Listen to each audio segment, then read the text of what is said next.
Hello everyone, দেখো আজকে আমার ছেলে একটু মাংস রান্না করার জন্য ইচ্ছে করেছে। তো ওকে একটু মাংস রান্না করতে দিয়েছি। খুব শখ করেই এটা বানাচ্ছে।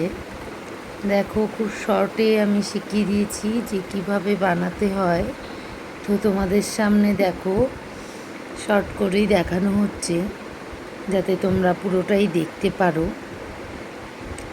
তো প্রথমে দেখো কড়াইতে তেল দিয়ে তেজপাতা, শুকনো লঙ্কা, এলাচ, দারচিনি এগুলি ফোড়ন দিয়ে নিয়েছি আর একটু ঘি দিয়েছি।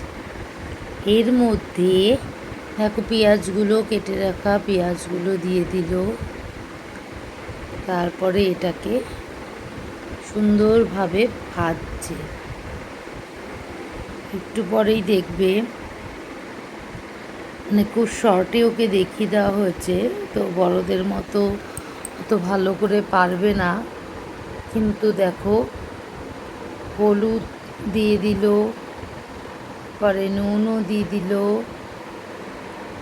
হলুদ নুন দিয়ে দেওয়ার পরে খানিকটা একটু নাড়াচাড়া করতে করতে দেখবে এবার আলুটাও দিয়ে দেবে।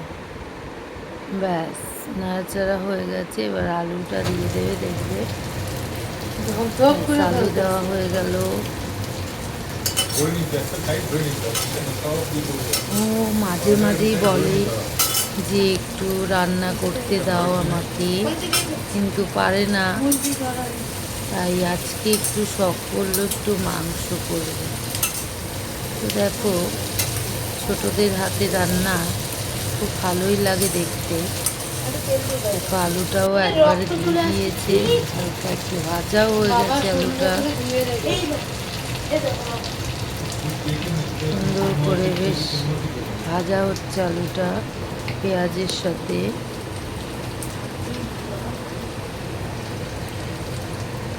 এরপরে মাংসগুলো দেখো দিয়ে দেওয়া হয়েছে।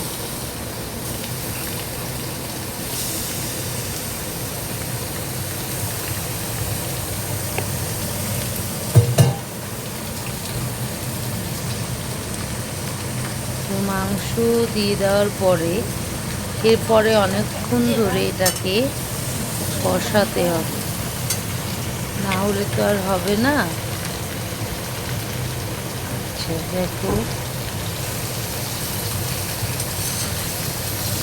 কি ভালো করে একটা নাড়াতে পারছে না, তাও আমি বলছিলাম যে আমাকে দাও, আমি নাড়িয়ে দেবো ভালো করে, কিন্তু কিছুতেই দিচ্ছিল না। যাই হোক নাড়ানো কমপ্লিট। এরপরে মশলা দিয়ে দিয়েছে, মশলা দিয়ে এখন কষাচ্ছি। মাংসটা এই প্রথম হাতেও করলো, তো অদ্ভুত হয়েছিল খেতে, বলার কথা না। যাই হোক মশলাটা দিয়ে যে কষাচ্ছে দেখতেই পাচ্ছ। তো তোমাদের এরকম, তোমাদের বেবিরাও এরকম তোমাদেরকে কি বলে যে রান্না করব? আমার বেবি বলছে যে আমাকে একটু রান্না করতে দাও। তো দেখো কি সুন্দর করে মশলা কষাচ্ছে।